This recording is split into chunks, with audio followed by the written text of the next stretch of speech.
ಹರೇ ಶ್ರೀನಿವಾಸ. ಎಲ್ಲರಿಗೂ ನನ್ನ ನಮಸ್ಕಾರ.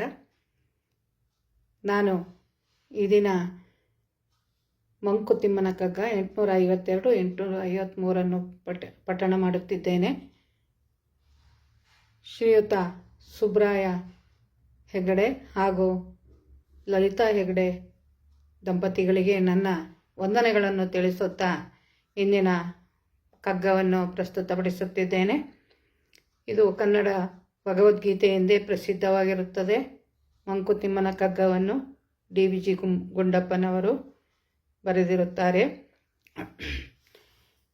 ನವ ಪ್ರಶ್ನೆಗಳು, ನವ ಪರೀಕ್ಷೆಗಳು, ದಿವಸಾಬ್ದ ಯುಗ ಚಕ್ರ ತಿರುಗಿದಂತೆ ಪ್ರವಹಿಪ್ಪುವುದರಂತೆ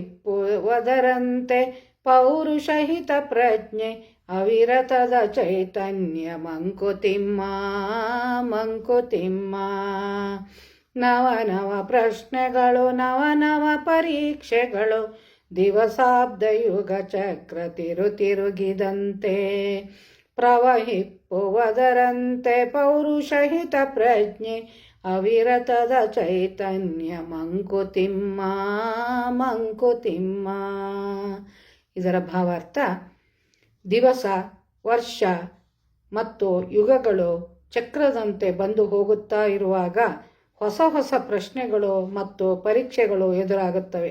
ಅವುಗಳಿಗನುಸಾರವಾಗಿ ಅವನಿಗೆ ಹಿತವಾಗಿರುವುದನ್ನು ಹುಡುಕುತ್ತಾ ಅವನ ಪೌರುಷ ಪ್ರಜ್ಞೆಯೂ ಸಹ ಹರಿಯುತ್ತಿರುತ್ತದೆ.